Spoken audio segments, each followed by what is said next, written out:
रवि एक 5 सितारा होटल में बावर्ची का काम किया करता था। उसके हाथों में जादू था। रवि भाई, ग्राहक आपके पाव भाजी की बेहद तारीफ कर रहे हैं। शुक्रिया भाई। भाई, कभी हमें भी पाव भाजी नसीब करा दो। हाँ हाँ, आज मिलो होटल बंद होने के बाद। यहाँ खाएंगे तो बॉस लोग चीखेंगे। आप एक काम कीजिए, हम सबके लिए पार्सल पैक करके ले आना। उस रोज रवि ने ड्यूटी खत्म होने के वक्त पाव भाजी बनाई और पार्सल डिब्बों में भर ली। उसने अपने दोनों वेटर दोस्तों को पाव भाजी भी दे दी और एक डब्बा अपने घर के लिए भी रख लिया। वो दोनों बेहद खुश थे और रवि भी बेहद खुश था। खुशी खुशी रवि अपने घर पहुंचा। ये लो सुधा, पाव भाजी। अरे वाह, क्या बात है। आज हम गरीबों के नसीब में 5 सितारा होटल वाली पाव भाजी। वाह, ये अच्छा है। मैंने इतनी मेहनत से पाव भाजी बनाई और क्रेडिट 5 सितारा होटल को। इसीलिए तो मुझे अपना खुद का रेस्टोरेंट खोलना है। हाँ मियाँ साहब, आपका रेस्टोरेंट जल्दी खुल जाएगा। आमीन। लेकिन ये सब होगा कैसे? घर की, बच्चों की, सबकी जिम्मेदारी भी तो मुझ पर है। हाँ वो तो है, लेकिन मुझे उम्मीद है कि आपका रेस्टोरेंट जरूर खुलेगा। हाँ, उम्मीद पर दुनिया कायम है। तभी पिंकी और अर्नव ट्यूशन से आए। अब्बा अब्बा, आज तुम्हारे अब्बा तुम दोनों के लिए कुछ खास लाए हैं। पाव भाजी ना? अरे, तुमने कैसे अंदाजा लगाया? क्योंकि मेरा बड़ा दिल कर रहा था पाव भाजी खाने का। वाह, देखा, अब्बा को हर बात का इल्म है। सुधा, सबको पाव भाजी पेश करो।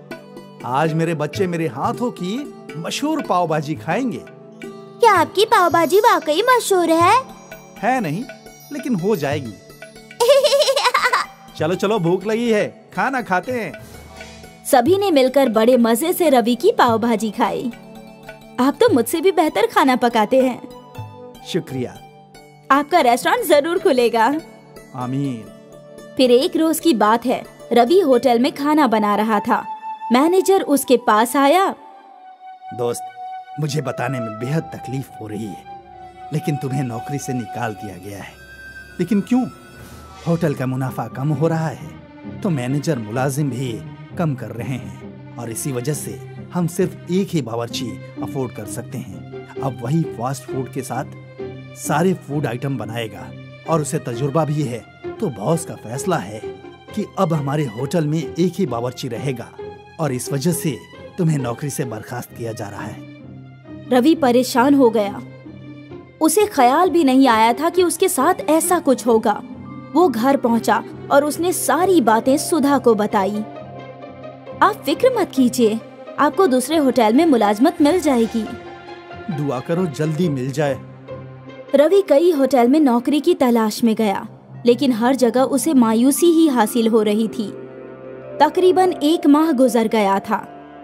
अब वो मायूस सा हो गया था। अब उस रोज जब वो घर लौटा तो वो रो पड़ा। परेशान मत होइए, आज नहीं तो कल आपको नौकरी हासिल हो जाएगी। मैंने कितने होटल्स में कोशिश की, लेकिन मंदी की वजह से कहीं काम नहीं है। अब मैं क्या करूं? काम नहीं है तो क्या हुआ, आपके हाथों में हुनर है।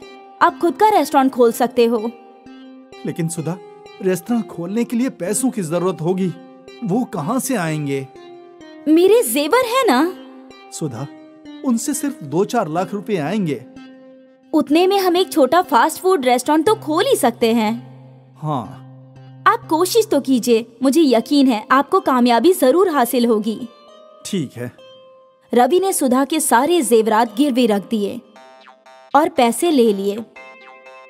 इन पैसों से रवि ने बाजार के बीचों बीच एक छोटा सा फास्ट फूड जॉइंट नाम का रेस्टोरेंट खोला। रवि के रेस्टोरेंट में सैंडविच, फ्रैंकी, मोमो और रवि की स्पेशल पाव भाजी फरोख्त होते थे। दोस्त, एक पाव भाजी दो, मुझे एक चीज सैंडविच। रवि का रेस्टोरेंट अच्छा चल पड़ा था। बाजार के बीचों बीच होने की वजह से वहाँ हमेशा ग्राहकों का हुजूम लगा रहता था। कुछ ही माह में रवि ने अपनी बीवी के जेवरात छुड़वा लिए। ये लो सुधा, तुम्हारे जेवर। ऊपर वाले का करम है हम पर। बड़ी जल्दी आपका रेस्टोरेंट जम गया। जमता कैसे नहीं? मेरे हाथों में जादू जो है। हाँ हाँ, रवि और सुधा की जिंदगी में अभी खुशी के थोड़े ही लम्हे आए थे कि उन पर नई आफत आ गई। रवि के फास्ट फूड रेस्टोरेंट के सामने ही एक पाव भाजी का ठेला लग गया। पाव भाजी के ठेले में पाव भाजी सिर्फ 50 रुपए की थी और यही देखकर सारे ग्राहक रवि के फास्ट फूड रेस्टोरेंट के बजाय पाव भाजी के ठेले पर खाने लगे। अब ये क्या नई मुसीबत है? अगर मैं पाव भाजी के दाम 50 रुपए से कम करूं, तो मेरे इस होटल का किराया और मुनाफा कैसे निकलेगा? रवि की उलझन बढ़ गई। अगले कई रोज तक रवि सोचता रहा कि कैसे उस पाव भाजी के ठेले की मुसीबत से निजात पाए। अगर मैं दाम नहीं कम कर सकता, तो मुझे कुछ नया करना होगा जिससे सारे ग्राहक मेरे रेस्टोरेंट में ही आएं। लेकिन क्या करूं?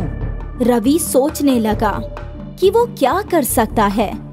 जब वो घर लौटा तो वो उसी ख्याल में था। सुधा, मैं क्या नया कर सकता हूँ? मैं समझी नहीं। अगर मैं पाव भाजी का दाम 50 रुपए से कम करूंगा तो मुझे मुनाफा नहीं होगा, और अभी तो सारे ग्राहक उस ठेले पे ही पाव भाजी खा रहे हैं। तो मैं सोच रहा हूँ कि मैं कुछ नया करूं, ऐसा कुछ जो किसी ने सुना तक ना हो। सुधा अपने बावर्ची खाने में मसालों की जानिब देखने लगी। आपको याद होगा कि आपके गांव से सियाह मसाला आया है। अगर आप इस मसाले का इस्तेमाल अपने पाव भाजी पर करेंगे तो वो बिल्कुल नई होगी। सियाह पाव भाजी? हाँ, सियाह पाव भाजी। और बस रवि और सुधा को तरकीब मिल गई। अगले रोज रेस्टोरेंट के बाहर बड़ी तख्ती लग गई, खुसूसी सियाह पाव भाजी। और रवि ने अपनी खुसूसी पाव भाजी बनानी शुरू कर दी। कई लोगों ने वो तख्ती पढ़ी। फिर एक यूट्यूबर का तवज्जो उस तख्ती पर गया और वो रेस्टोरेंट के अंदर आई। रवि ने उसे सियाह पाव भाजी पेश की। तो जनाब देखिए, हमारे पीछे है खुसूसी पाव भाजी, आइए खाते हैं। उस यूट्यूबर ने पाव भाजी चखी। वाह वाह, बहुत खूब। सियाह पाव भाजी का वीडियो वायरल हो गया और साथ ही रवि का फास्ट फूड जॉइंट भी मशहूर हो गया। अब उस छोटी सी दुकान के बाहर लंबी लंबी कतारें लगा करती थी।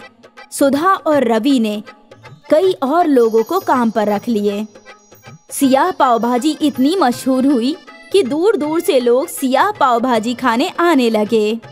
देखते ही देखते रवि का छोटा सा फास्ट फूड जॉइंट अब एक बड़े होटल में तब्दील हो चुका था।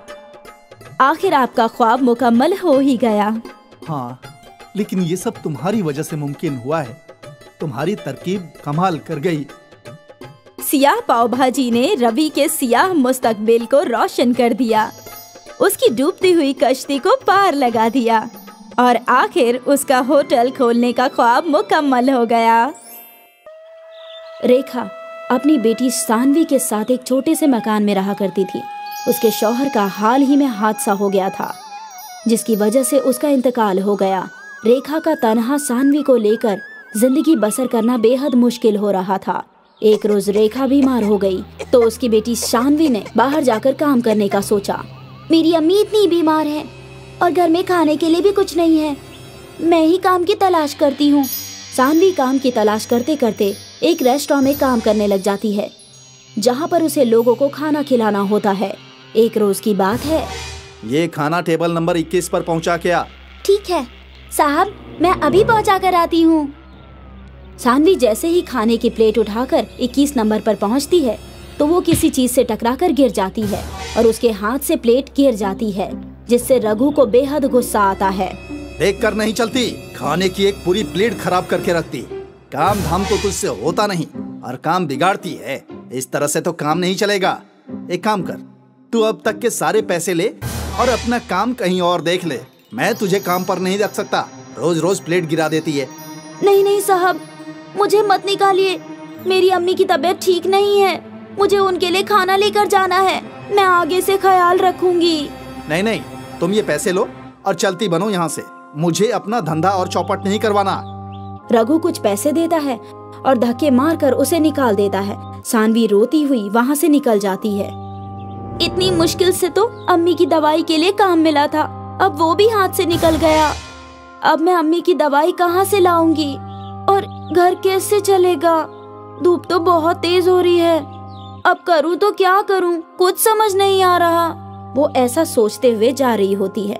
रास्ते में उसे एक भिखारी मिलता है जिसके पैर में चोट लगी होती है।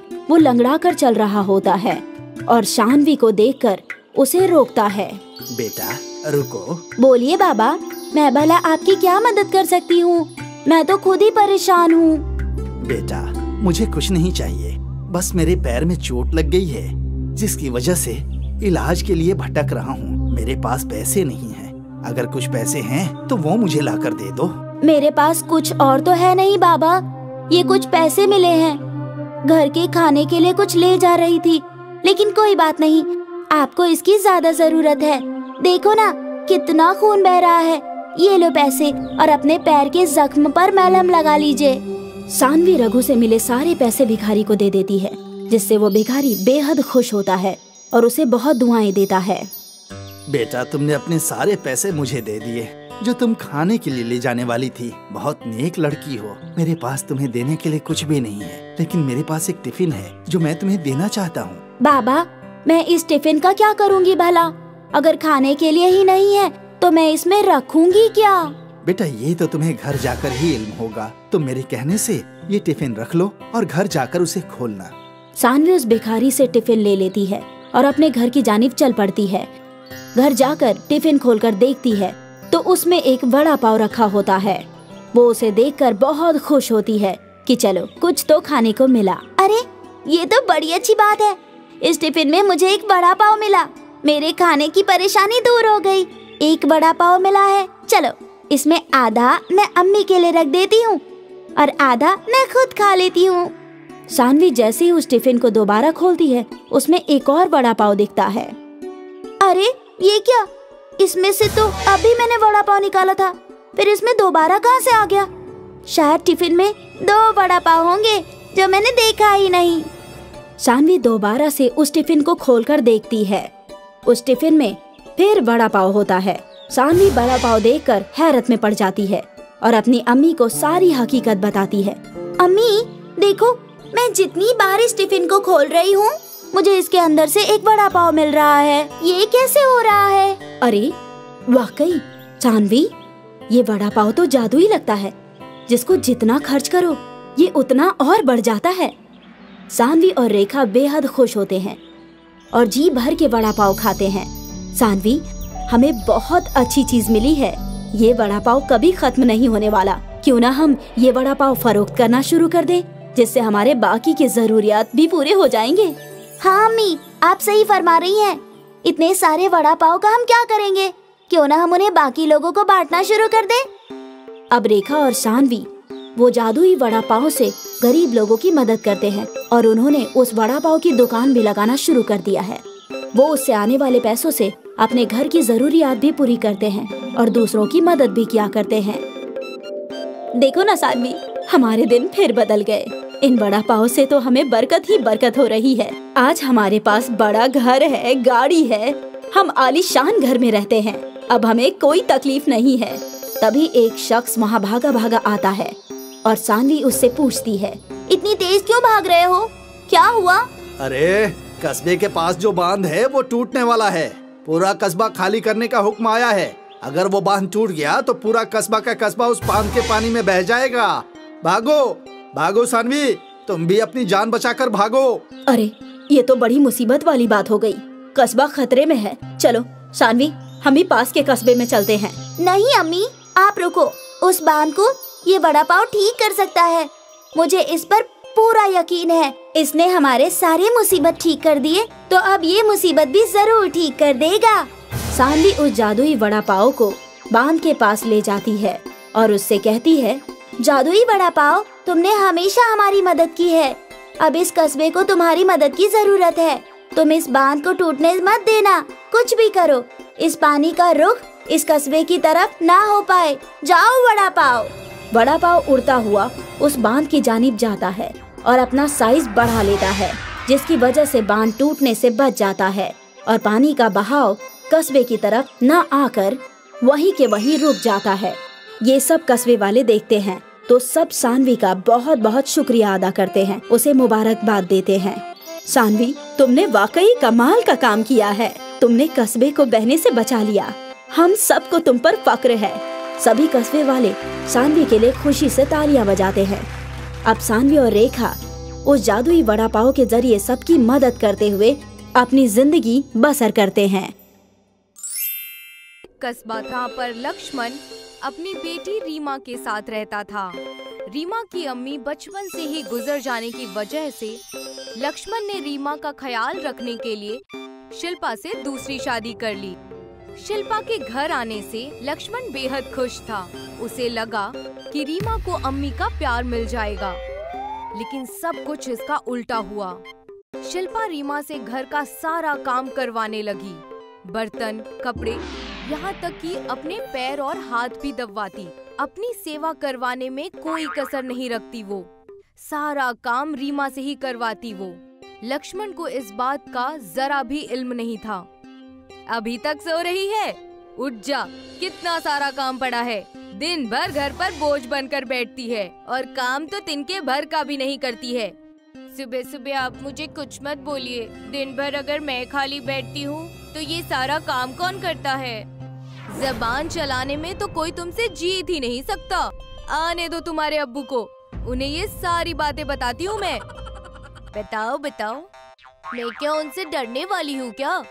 मैं भी सीधे मुंह कहूँगी, मैं किसी से कम थोड़ी हूँ। पहले आने तो दे, उसके बाद देखना। मैं भी तुम्हारी ऊँची शिकायत कर दूंगी कि दिन भर मोबाइल चलाती रहती हो। ना किसी काम की ना काज की। सहन करने की भी कोई हद होती है, लेकिन दिन भर आराम करती रहती हो। आने दो अब्बू को। शाम के वक्त लक्ष्मण मायूस होकर घर आया। शिल्पा ने कहा, क्या हुआ? आप तो मायूस लग रहे हैं। कुछ बात हो गई क्या? या किसी ने कुछ कह दिया आपको? रीमा, जाकर पानी और कुछ खाने को लेकर आओ। अरे क्या बताऊं भाग्यवान, किसी ने कुछ कहा तो नहीं, पर मालिक ने मुझे काम से निकाल दिया। हमारी पूरी कंपनी बंद हो रही है। कंपनी के नुकसान में जाने की वजह से हमारे मालिक को बहुत नुकसान हो रहा है। इसीलिए उन्होंने कई पुराने और नए नौकरों को काम से निकाल दिया है। ये कैसी बात हुई? आप तो कितने सालों से वहाँ काम कर रहे हैं। अगर काम छूट जाएगा तो हम खाएंगे क्या? हे मालिक। हमारी बेटी अब बड़ी हो रही है। कुछ पैसे रीमा की शादी के लिए भी बचाए थे। इसी का इस्तेमाल करके कुछ धंधा खोलना होगा। अब्बू, क्यों ना हम वड़ा पाव का धंधा खोलें? ये वड़ा पाव का धंधा चल जाएगा। मैंने देखा है, वड़ा पाव का धंधा बहुत सस्ता और अच्छा होता है और लोगों का कम पैसों में ही पेट भर जाता है। और सस्ते होने की वजह से लोग इसे दिन में कई बार खा सकते हैं। धंधे से क्या होगा? आप कोई काम ही ढूंढ लीजिए। बड़ी आई वड़ा पाव का धंधा करने वाली, जाकर अपना काम करना। नहीं, रीमा सही कह रही है। वड़ा पाव का व्यापार जोरों से चलेगा। मैं अभी इसकी कोई तरकीब निकालता हूँ। जी अब्बू, इस धंधे में आपकी मदद कोई करे या ना करे, पर मैं जरूर करूँगी। कोई करे या ना करे, क्या मतलब है तुम्हारा? मैं भी अपने शौहर का काम में हाथ बटाऊंगी। वो तो मुझे पता है कि आप हाथ कैसे बटाने वाली हैं। सारे काम मुझसे ही करवाएंगी, सब जानती हूँ मैं। रीमा की बातें सुनकर लक्ष्मण वड़ा पाव का धंधा शुरू कर देता है। यहाँ भी शिल्पा सारा काम रीमा से ही करवाती है। लोगों को वड़ा पाव देने से लेकर बड़े बड़े बर्तन साफ करवाने तक का काम रीमा ही करती है। शिल्पा तो बस एक बेगम की तरह वहाँ बैठी रहती थी। पूरे 1 महीने बीत चुके थे। लक्ष्मण बस चाहता था कि रीमा का स्कूल में दाखिला करा दे। तब शिल्पा ने कहा, नहीं, स्कूल कुछ नहीं, हमें एक और वड़ा पाव का धंधा शुरू कर देना चाहिए। रीमा अगले साल भी तो पढ़ सकती है। हाँ, और आपको नहीं लगता आप उस पर कुछ ज्यादा ही ध्यान दे रहे हैं? अगर हमारा बच्चा होता तो क्या आप उस पर भी इतना ध्यान देते? अरे मुझे पता है कि सारा का सारा काम वही दुकान पर करती है। तुम उससे सारे काम करवाती हो और पूरे दुकान की लक्ष्मी वही तो है। अगर वही सब करती है तो फिर मैं क्या करती हूँ? आपके लिए मैं बोझ हूँ ना। दुकान मेरी ही है, मैंने ही इतने काम करके उसे सफल किया है। इसीलिए मैं चाहती हूँ कि ये वाली वड़ा पाव की दुकान आप मुझे दे दीजिए और फिर तय कर लीजिए कि आप अपनी बेटी के साथ रहेंगे या मेरे साथ। शिल्पा और लक्ष्मण का बहुत बड़ा बहस हो जाता है। लक्ष्मण अपनी बेटी रीमा के साथ रहने लगता है। शिल्पा अपने भाई को अपने मायके से बुलाकर अपने परिवार से अलग होकर वड़ा पाव बेचने लगती है। लेकिन वो दुकान तो रीमा की वजह से चलती थी और इस वजह से शिल्पा की दुकान में कुछ ही ग्राहक आते, लेकिन लक्ष्मण और रीमा अकेले हो गए थे और लक्ष्मण के पास कोई और दूसरा काम भी नहीं था। बेटा, मैं फिर से उसी जगह आ गया जहाँ कुछ महीने पहले था। अब फिर से काम की तलाश पर निकलना होगा। शिल्पा ने हमसे हमारी दुकान हथिया ली। अपने भाई को बुलाकर उसने उसके साथ धंधा करके उसने हमें अकेला कर दिया। बेटा, अब चिंता मत कीजिए अब्बू, क्यों ना हम उल्टा वड़ा पाव बेचे नई दुकान खोलकर। उल्टा वड़ा पाव? उल्टा वड़ा पाव ये कैसे बनता है? ये नए प्रकार का वड़ा पाव है जिसमें पाव के अंदर आलू की स्टफिंग की जाती है और फिर उसे बेसन में लपेटकर तला जाता है। एक बार मैंने ये बात अम्मी से भी कही थी, लेकिन उन्होंने मुझे ये करने से मना कर दिया। इसलिए मैं चाहती हूँ कि हम अपनी दुकान पर ये बेचें। मुझे तुम पर यकीन है।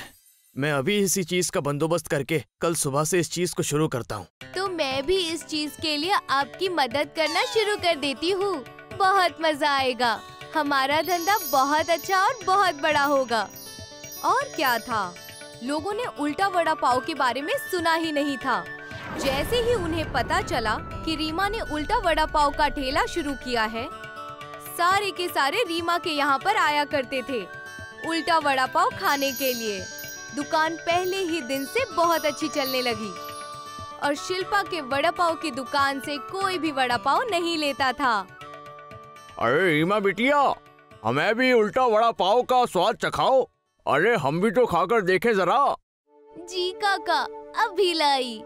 उनकी दुकान तो खूब चल रही है और अगर हमारी दुकान ऐसी चलती रही तो मुझे घर जाना होगा। यहाँ मच्छर मारने से अच्छा है कि मैं घर चला जाऊँ। लेकिन तुम मुझे अकेला छोड़कर कैसे जा सकते हो? क्या ये है तुम्हारे बड़े भाई होने का फर्ज? शिल्पा का धंधा न चलने की वजह से उसका भाई अपने घर चले जाता है और शिल्पा अकेली पड़ जाती है। ना धंधा रहा, ना ही घर और ना ही भाई ने मदद की। दूसरी तरफ रीमा अच्छे स्कूल में जाने लगी। उसका उल्टा वड़ा पाव का धंधा खूब चलने लगा। लोग दूर दूर से आते थे उसका उल्टा वड़ा पाव का आनंद लेने के लिए। अब्बू, अम्मी अब अकेली हो गई है। उन्हें अब उनकी गलती का एहसास भी हो गया होगा। तो क्यों ना हम उन्हें वापस बुला लें? इससे हमारा परिवार फिर से एक हो जाएगा। रीमा की बात सुनकर लक्ष्मण ने शिल्पा को माफ कर दिया और उसे घर बुला लिया। मेरी प्यारी गुड़िया, मैंने तुझे हमेशा डांटा, काम करवाया, लेकिन तुमने मुझसे इतना प्यार किया। मैं हमेशा इस बात के लिए शर्मिंदा रहूंगी। हो सके तो मुझे माफ कर देना। हमारे घर की असली लक्ष्मी तो तुम ही हो। आप माफी मांगकर मुझे शर्मिंदा कर रही हैं। आखिर हूँ तो मैं आपकी बेटी ही ना। बस अब आप एक शर्त लगाइए कि आप उल्टा वड़ा पाव मुझसे ज्यादा खाकर दिखाएंगी। मैं कोशिश करूंगी कि तुमसे ज्यादा उल्टा वड़ा पाव खा सकूं। अब देखिएगा आप, हम माँ बेटी मिलकर ऐसा धंधा करेंगे कि पूरे शहर में ऐसा धंधा किसी का ना हुआ होगा। अब इसके लिए मैं भी तैयार हूँ। मेरी बेटी, अब से मैं तुम्हें बस तोहफे ही दूंगी, काम काज से बिल्कुल दूर रखूंगी। लक्ष्मण का उल्टा वड़ा पाव का धंधा खूब अच्छे से चलने लगा और उनका पूरा परिवार हंसी खुशी से रहने लगा।